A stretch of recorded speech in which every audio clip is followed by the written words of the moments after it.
The city skyline glowed under the setting sun, and at its heart stood a towering building of glass and steel, Starlight Medical Center.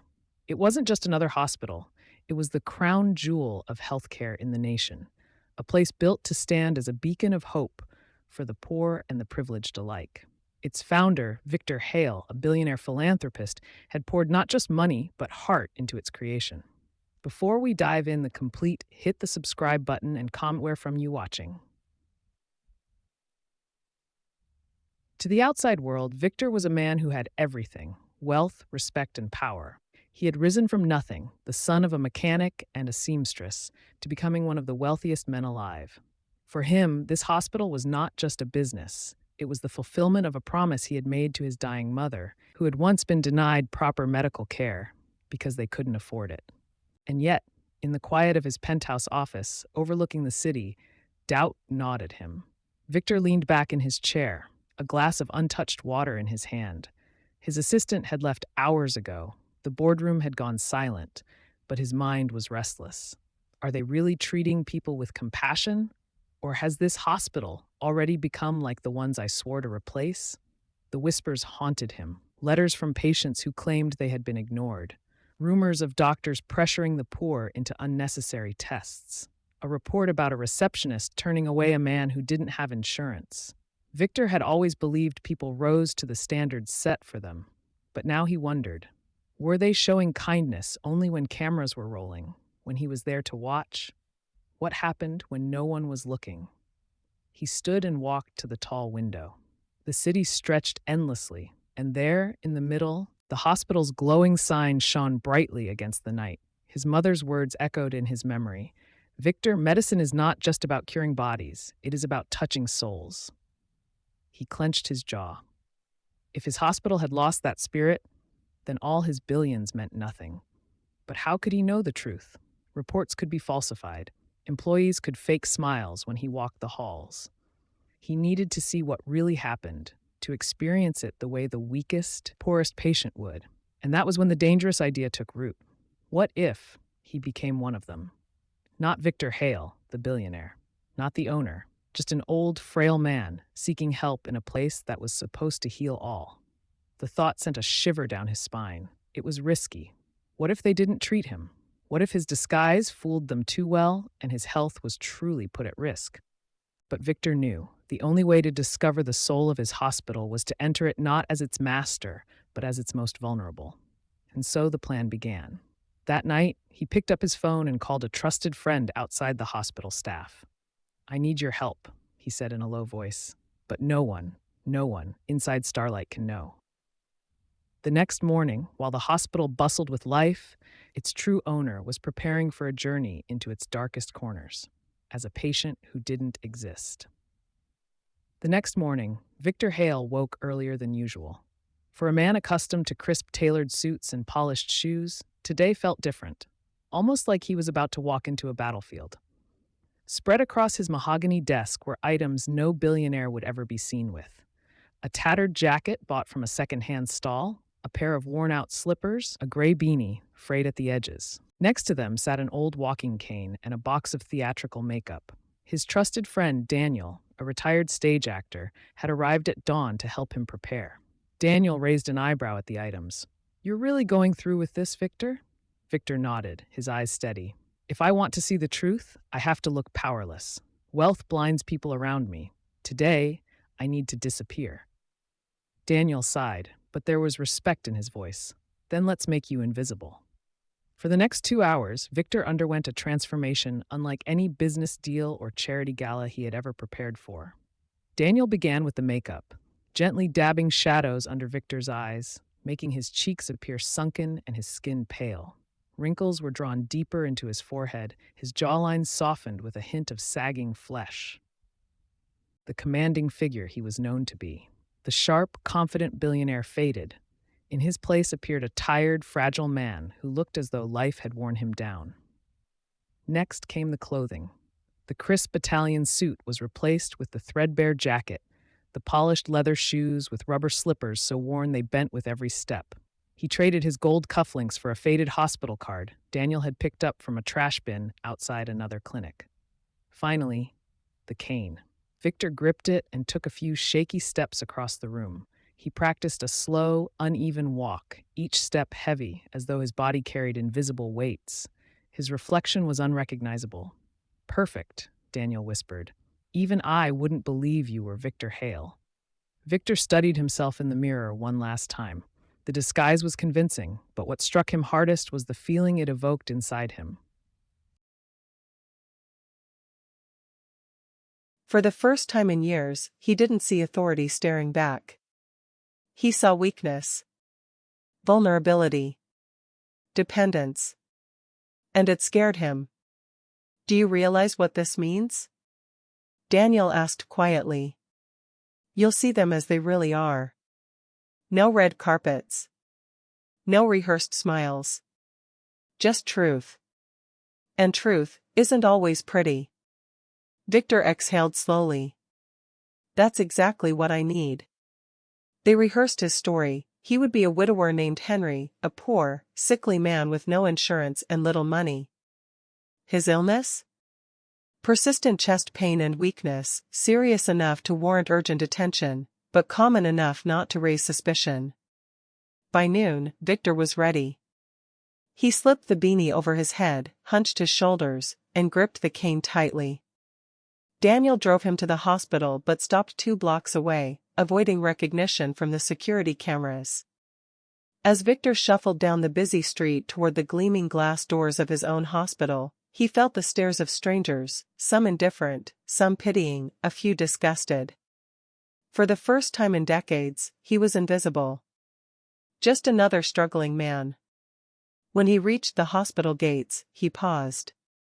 Patients hurried in and out, nurses pushed wheelchairs, guards scanned IDs. The great Starlight Medical Center loomed above him, proud and untouchable. Victor swallowed hard. This is it, he thought. Today, I will learn if my dream is alive, or if it's already rotting from within. And with that, the billionaire entered his empire, not as its master, but as its most helpless guest. Victor shuffled slowly toward the towering glass entrance of Starlight Medical Center, cane tapping against the pavement. Every step was deliberate, his back bent, his shoulders sagging under the weight of his disguise. From a distance, the hospital looked like everything he had dreamed: polished marble floors, gleaming windows that sparkled under the sun, banners that read "Where compassion meets excellence." But slogans could lie. He needed to see what lay underneath. As he reached the first checkpoint, the wide steps leading up to the automatic doors, he faltered. His cane slipped slightly on the marble edge, and he stumbled forward. His instinct as Victor Hale, the powerful billionaire, was to stand tall immediately. But today, he forced himself to stay small, weak, vulnerable. A pair of young men in business suits walked past, briefcases in hand. They glanced at him but said nothing, their footsteps quickening as if his frailty was contagious. Behind them, a mother tugged her child closer, avoiding his gaze. Victor's chest tightened, not from the act of pretending illness, but from the realization of how invisible he already was. At the door, a security guard in a navy blue uniform held up a hand. "Where are you going, old man?" the guard asked, his tone flat, almost dismissive. Victor coughed lightly and leaned heavier on his cane. I need a doctor. Chest pain. Weakness. Please." The guard eyed him from head to toe, his lips curling slightly in disdain. "Do you have an appointment?" Victor shook his head. "No, but it's bad. I can pay a little. Just, please, let me in." The guard sighed and muttered under his breath, loud enough for Victor to hear, "Another broke case wasting time." Then, raising his voice, he said, "Go to the reception desk inside. Don't block the entrance. Patients with real appointments are waiting." The word stung. Patients with real appointments. He had built this hospital with the dream that every life mattered, regardless of wealth or status. Yet here he was, being told that his pain was less urgent than someone else's schedule. Victor nodded weakly and shuffled past. The automatic doors whooshed open, and he stepped into the grand lobby. The contrast was striking. Inside, the hospital glowed with luxury. Marble floors stretched endlessly, the air smelled faintly of lavender sanitizer, and the receptionist desk gleamed under golden lights. Nurses in crisp uniforms walked briskly, their shoes clicking against the floor like a symphony of efficiency. But as Victor moved deeper into the lobby, he noticed the subtle details most would miss. A wealthy couple breezed past him, greeted warmly by a receptionist who bowed slightly and offered them bottled water. Meanwhile, a thin man in a faded shirt sat hunched on a plastic chair at the far corner, ignored despite his obvious discomfort. Victor felt the weight of the cane press into his palm. I built this place to heal everyone. Have we already built a system where money dictates compassion? He approached the reception desk slowly. Behind it, a young woman with perfectly styled hair and a polished smile greeted him without warmth. Her eyes flicked briefly at his clothes, then shifted to her computer screen. Yes? What do you need? She asked, her tone rehearsed, almost impatient. Victor coughed again, clutching his chest. Please. I need to see a doctor. The pain, it doesn't stop. The receptionist tapped her keyboard. Do you have insurance? Victor lowered his gaze. No. But I can pay a little, not much, but please, I need help. Her smile vanished. She leaned back in her chair and exhaled sharply. Without insurance, the basic consultation fee is very high. If you can't pay up front, I can't register you.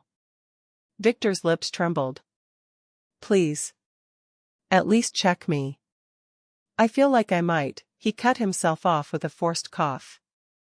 The receptionist rolled her eyes, muttered something under her breath, then waved toward the side. Fine. Sit over there. Someone will call you, eventually. But don't expect any priority without proper documents. Victor obeyed, dragging himself toward the plastic chairs. As he lowered himself onto the seat, he looked around. Everywhere, he saw the truth. Wealthy patients escorted with smiles. Poorer ones ignored. Nurses moving efficiently, but never toward the desperate faces on the edges of the room.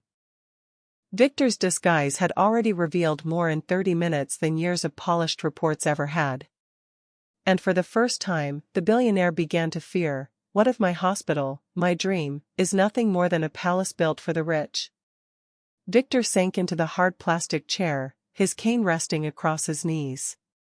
The waiting area stretched wide, rows of mismatched chairs filled with people clutching their stomachs, their chests, their loved ones' hands. The hum of the hospital echoed around him, monitors beeping faintly in the distance, the buzz of fluorescent lights, and the low murmur of restless patients. Yet beneath it all was a silence, an unspoken resignation, that those sitting here would not be called anytime soon. Minutes dragged into half an hour. Then an hour. Victor shifted uncomfortably, his body stiff from the pose of weakness. Every so often, he pressed a hand to his chest and let out a cough, drawing no attention. Across the room, he watched the rhythm of inequality play out like a silent performance. A man in a silk suit arrived late, escorted by 2 assistants. Within minutes, a nurse appeared, smiling brightly, calling his name as though he were royalty. He was led away, bypassing everyone else. Not long after, a woman with heavy gold jewelry walked in. She hadn't even sat down before a doctor himself appeared, bowing slightly, guiding her through a private corridor. Meanwhile, the old woman beside Victor, her skin pale, her breath shallow, had been waiting since before he arrived. She leaned her head against the wall, whispering prayers, her daughter fanning her with a folded piece of paper. No one came. Victor's stomach turned. He clenched his cane until his knuckles whitened. So this is what it feels like, to sit powerless, to be treated as invisible. And yet, I am the one who built this place. After nearly 2 hours, Victor could no longer contain himself. He stood slowly, wobbling as though the effort cost him dearly, and shuffled back to the receptionist. "Excuse me," he said weakly, "please, it's been hours. I can't breathe well. I feel faint." The receptionist barely looked up. She waved a dismissive hand. "Sir, you'll be seen when it's your turn. Doctors are busy with urgent cases." Victor's eyes narrowed. "But, those people who came after me, they had appointments," she snapped, her tone sharp now. "Or they are priority patients. Sit down before you make a scene." Priority patients. The words cut deep. He almost wanted to rip off his disguise, slam his ID on the desk, and thunder, "I am Victor Hale. This hospital exists because of me." But he held back. Because this was the very reason he had come, to witness how powerless lives were handled when no wealth or name protected them. He staggered back to his seat, his breathing heavy, his chest heaving in exaggerated pain. For the first time, though, the act felt frighteningly real. The lack of care, the neglect, it made him feel truly vulnerable. Then, something happened that pierced him deeper than any insult. The old woman beside him suddenly slumped forward, her daughter crying out, "Mama! Mama!" Panic rippled through the waiting room. People turned, alarmed, but no nurse rushed in. No doctor came running. The daughter screamed for help. "Please! Someone, help her! She can't breathe." Victor's eyes darted toward the reception desk. The receptionist glanced up, frowned, and spoke into her walkie-talkie lazily, "We have a fainting in the waiting room. Send someone when available." When available. Victor felt his pulse racing. He wanted to stand, to carry the woman himself, to demand a doctor immediately. But he stayed seated, his disguise chaining him to the moment. Because this was truth, in his very own hospital, lives hung in the balance, decided not by urgency, but by wealth. The daughter sobbed, holding her mother close. Victor closed his eyes, fury boiling beneath his frail exterior. And in that instant, he made a silent vow, "If this is what my hospital has become, then today, everything will change." Chaos still lingered in the waiting room. The old woman's daughter kept shouting for help, her cries echoing against the cold white walls. Most staff passed by, busy, distracted, pretending not to hear. Just when despair seemed to swallow the room, a young nurse hurried in, a woman with tired eyes but quick hands. Her uniform was slightly wrinkled, her hair pinned back hastily, but her energy radiated urgency. She knelt beside the fainted old woman, checking her pulse, loosening her scarf to help her breathe. "It's okay, Mama. I've got you," she whispered softly, though she wasn't related. Turning sharply toward the receptionist, she demanded, "Why wasn't I called sooner? She could have died here." The receptionist rolled her eyes. "We're short-staffed. Doctors are busy. You can't expect us to drop everything," but the nurse cut her off. "We're not talking about paperwork. We're talking about a life." Her voice rang with fire, silencing even the restless murmurs in the room. She signaled to an orderly, and together they lifted the frail woman onto a stretcher. The daughter clutched the nurse's hand, tears of gratitude spilling down her face. As the stretcher was wheeled away, Victor sat frozen, watching every movement. His heart clenched, not from his disguise, but from something deeper. In a sea of indifference, here was a spark of humanity, burning stubbornly against the cold machinery of bureaucracy. The nurse then turned, her eyes sweeping across the waiting room. For a moment, they landed on Victor. Their gazes locked. She didn't know who he was, of course, just another sick old man waiting in silence. But she walked over anyway. "Sir," she said gently, "are you all right? You look pale." Victor coughed lightly, leaning on his cane. "I've been waiting," he muttered, his voice weak. "They said, not yet." The nurse frowned. "Not yet? You've been here too long. She crouched slightly, lowering her voice. Don't worry. I'll make sure you're seen. Even if I have to take you myself.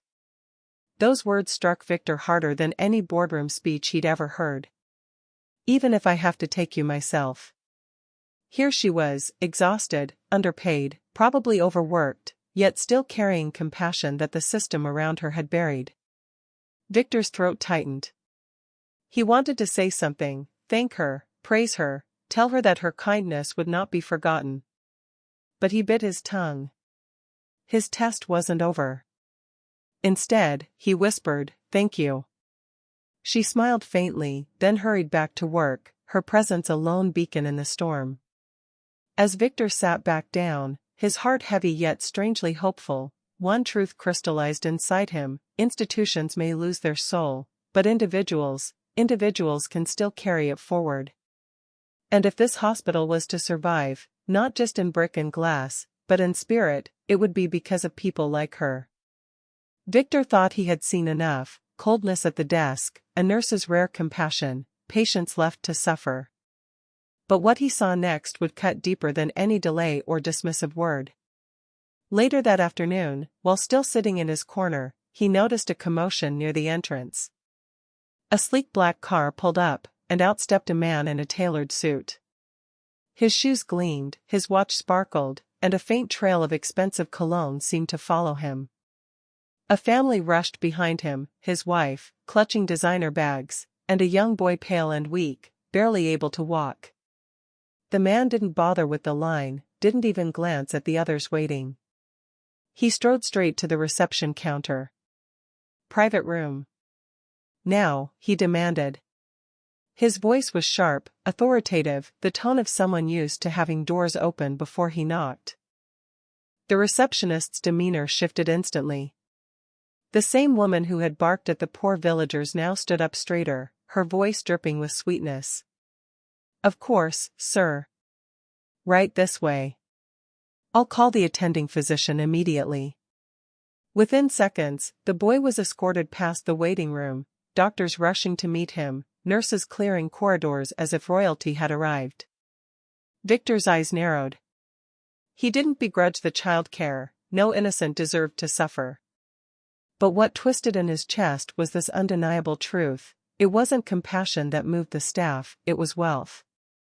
Beside him, the old woman's daughter, still wiping tears from her mother's episode earlier, watched the scene unfold. Her face hardened. She whispered bitterly, so this is how it works: if you're rich, you're treated like a human being. If you're poor, you're invisible. Her words stung Victor like a blade. And then, as if fate wanted to test him further, the suited man turned briefly toward the waiting area. His eyes swept over the crowd, lingering only for a moment on Victor, an old, frail nobody in a shabby coat. He smirked, then turned away as the doors shut behind him. The room fell silent. Everyone had seen it. Everyone had felt it. And everyone knew that in this hospital, money wasn't just paper, it was the difference between life and death. Victor clenched his fists under the disguise. He could almost hear the board members of his company talking about efficiency and VIP care packages. He had approved them once, believing they would keep the hospital profitable. But here, in the waiting room, stripped of power and status, he saw what those policies really meant: injustice wearing a white coat. The nurse from earlier rushed back, sweat on her forehead, trying to keep up with her endless rounds. She gave Victor another quick glance, as if silently promising she hadn't forgotten him.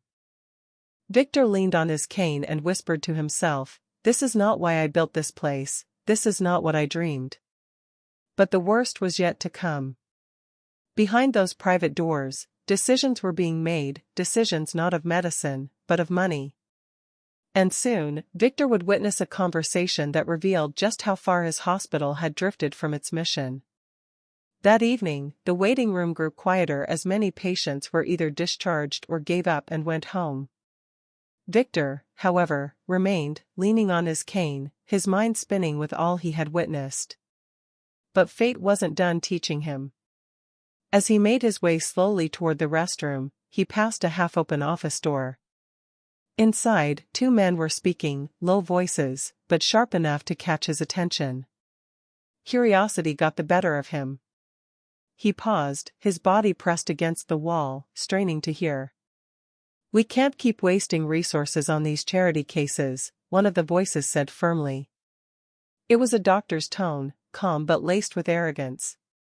"If they can't pay, let them wait. Emergencies only when necessary. Priority must always go to VIPs." Another voice, more cautious, replied, "But sir, isn't that against policy? What about the oath we took?" A harsh laugh cut him off. "Oaths don't keep the lights on. Do you know how much that man paid today for his son's room? Enough to cover salaries for a month. If a farmer with no shoes collapses in the hallway, fine, stabilize him. But don't expect me to waste time when I have clients who matter." Victor's chest tightened. His heart thudded painfully. The words were poison to his ears. He realized with horror that this wasn't one corrupt individual, this was the culture that had infected his dream. The cautious voice tried again, softer now. "But sir, if word ever gets out," the arrogant doctor snapped, "it won't. Do you think the poor have a voice? They can barely afford transport here, let alone fight us. And the rich? They love the exclusivity. It makes them feel special. That's our brand, luxury healthcare. Not charity." Victor's grip on his cane trembled. His vision blurred with anger. Luxury healthcare. Exclusivity. Words he had once approved in glossy brochures, now sounding like daggers. For years, he had thought he was building a hospital where lives would be saved, dignity restored, and hope given. But here, behind closed doors, his legacy was being twisted into a marketplace where compassion was for sale. He staggered back, away from the door, afraid that if he listened any longer, he might burst in and reveal himself. But as he shuffled down the corridor, one truth burned in his mind like fire: he couldn't stay silent any longer. Something had to change. And soon, an event inside that very hospital would give Victor the chance to reveal his true identity, and shake the system to its core. The following morning, the hospital was busier than ever. Nurses hurried through the halls, the sound of monitors beeping filled the air, and the faint smell of antiseptic clung to everything. Victor sat quietly in the corner of the waiting area, cane resting against his leg, his disguise still intact. He had resolved to watch a little longer, until something happened that would test every ounce of his restraint. A commotion erupted near the entrance. A young mother stumbled in, cradling her little boy, no more than 6 years old. The child's lips were pale, his tiny body limp in her arms. She screamed for help, her voice desperate and cracking with fear. "Please! Somebody help my son. He can't breathe." The mother rushed to the reception desk, tears streaming down her face. The boy's small chest heaved in shallow, ragged gasps. Victor's heart sank. He gripped his cane, his knuckles white. The receptionist barely looked up. "Ma'am, do you have a card? Insurance? Payment?" The mother sobbed. "I don't have money. Please, I'll find a way to pay later, just save my child." The receptionist sighed, glancing toward the private wing. "We're full. The emergency doctor is busy with a VIP patient. Please wait." "Wait?" The mother shrieked, her voice raw. "He's dying. Look at him." But the staff looked away, uncomfortable, yet unwilling to act without clearance. Victor's chest pounded. Every instinct screamed at him to throw off the disguise, to shout that he was the founder, the man whose name the hospital bore. But he stayed still, watching. He needed to see what they would do when no one was watching, no cameras, no donors, just a life at stake. The boy's small body twitched, his breaths weaker. The mother dropped to her knees, begging. "Please. He's all I have. Finally, a young nurse, one Victor recognized from the night before, pushed through the hesitation. "Bring him here," she cried, grabbing the boy from the mother's arms. She laid him on a stretcher and shouted for oxygen. The receptionist frowned, whispering, "You'll get in trouble for this." "I don't care," the nurse shot back, tears in her eyes. "This is a hospital. He needs us." Victor's vision blurred, not from anger this time, but from a swell of pride. At last, someone had remembered why this place existed. Doctors rushed in reluctantly, clearly irritated at being pulled from their VIP rounds. One muttered, "We can't keep doing this, charity doesn't pay." But under the young nurse's insistence, they worked. Minutes stretched like hours. Then, finally, the boy gasped, a clear, strong breath filling his lungs. His chest rose and fell, steadying. The mother collapsed, sobbing in gratitude, clutching her son's hand. Victor's hand shook. His heart knew the truth, this was the moment. This injustice, this casual cruelty nearly cost a child his life. He couldn't hide any longer. As he stood, leaning on his cane, a single thought thundered in his mind: tomorrow, the hospital would know who he truly was. And nothing, absolutely nothing, would ever be the same again. The next morning, sunlight poured into the hospital lobby, but the mood inside was anything but bright. The night's chaos still lingered in whispers. Some staff praised the brave young nurse who saved a child, while others complained about unnecessary risks and rules being broken.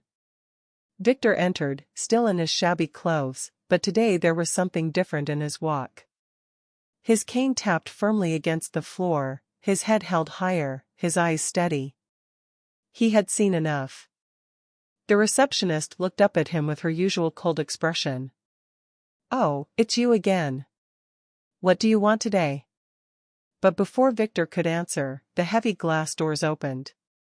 A convoy of sleek black cars rolled up outside. Security guards stepped in first, then hospital directors, board members, and finally, Victor's personal assistant, sharply dressed, holding a folder. Gasps spread across the lobby. The receptionist froze. Doctors straightened their coats, suddenly alert. Everyone knew that convoy, it was reserved only for one man. Victor took a slow breath. Then, right before their eyes, he reached up and pulled off his tattered cap. His hair, neatly combed, caught the light. His shoulders squared. The young nurse, who had risked everything to save the little boy, covered her mouth in shock. She whispered, "It's him, it's really him." One by one, the staff realized the truth. The frail old man they had mocked, ignored, and dismissed was none other than Victor Harrington, the billionaire founder of the hospital. The room erupted in chaos. Some doctors stammered apologies. The receptionist's face drained of color. The hospital director rushed forward, stuttering, "Yes, sir. We had no idea." Victor raised his hand, silencing them. His voice, calm yet thunderous, filled the lobby. "You didn't know? That is the problem. You didn't need to know who I was to do your duty. You swore an oath to save lives, not to count wallets. Yet I watched you turn away a dying man. I watched you mock the poor, neglect the weak, and nearly let a child die, all because they couldn't pay." His words cut through the air like a blade. Shame washed over the staff, but Victor's eyes found the one face that stood apart, the young nurse. "But not all of you," he continued. "One among you remembered what it means to be a healer. One among you had the courage to act when everyone else stood frozen." The nurse's eyes widened as Victor gestured toward her. "Last night, she saved a life not because of money, not because of status, but because it was right. That is the spirit this hospital was built on. That is the spirit we must return to." The mother of the little boy stepped forward, tears in her eyes, clutching her son's hand. "You saved us," she whispered. But her gaze shifted to the nurse. "No, she saved us." Victor nodded. "Yes. And this hospital will remember her name. The lobby was silent. No one dared move. The staff knew everything was about to change. Victor's voice grew firm, final. From this day on, this hospital will not be a palace for the rich, it will be a sanctuary for all. And those who cannot embrace that vision will not work here another day. The truth was out. The disguise was gone. And the real test, for the hospital, for the staff, for Victor himself, was about to begin. The silence in the lobby was heavy, broken only by the faint beep of a heart monitor echoing from a distant ward. Then, slowly, staff began to lower their heads. Some out of shame. Some out of fear. And a few, out of genuine reflection. Victor stood tall in the center of the room, his presence no longer frail or hidden, but commanding. His assistant stepped forward, handing him a thick folder.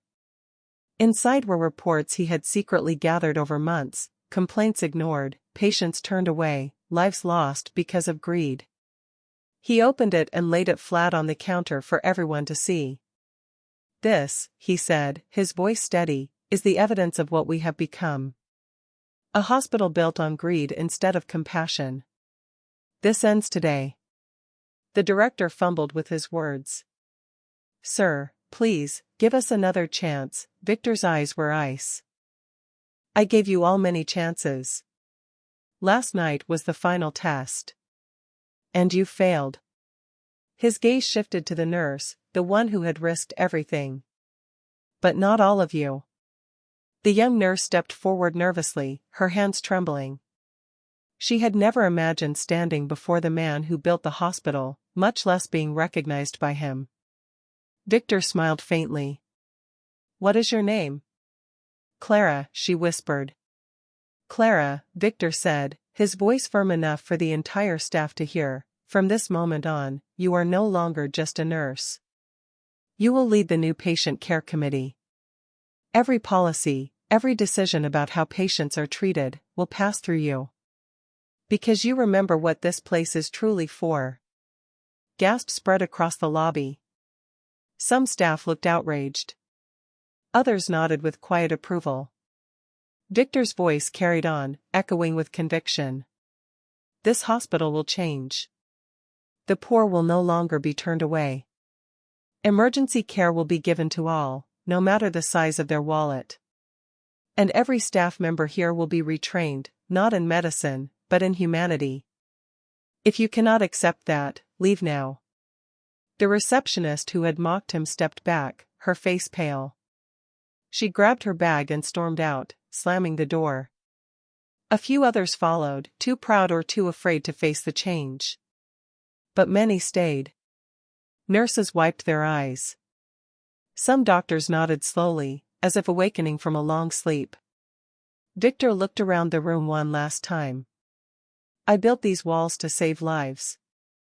And that is what they will do, from this day forward." He turned to Clara, his expression softening. "You remind me why I started all of this. Never forget it." Clara, overwhelmed, nodded, her eyes brimming with tears. The little boy, holding his mother's hand, waved shyly at Victor.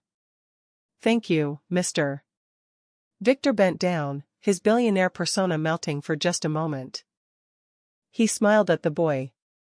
"No, son. Thank her." And with that, the story of a disguised billionaire ended, not as a tale of wealth or power, but as a rebirth of purpose. From that day forward, the hospital was never the same. It became a place whispered about far beyond the city, not because of its shiny walls or its rich founder, but because inside those walls, every life mattered. And the world remembered the lesson: true wealth is not measured by the money in your account, but by the lives you touch. Remember, true wealth isn't in riches, it's in kindness. If this story inspired you, make sure to like, subscribe, and share it with someone who needs this reminder today. Stay connected with African Tales Haven.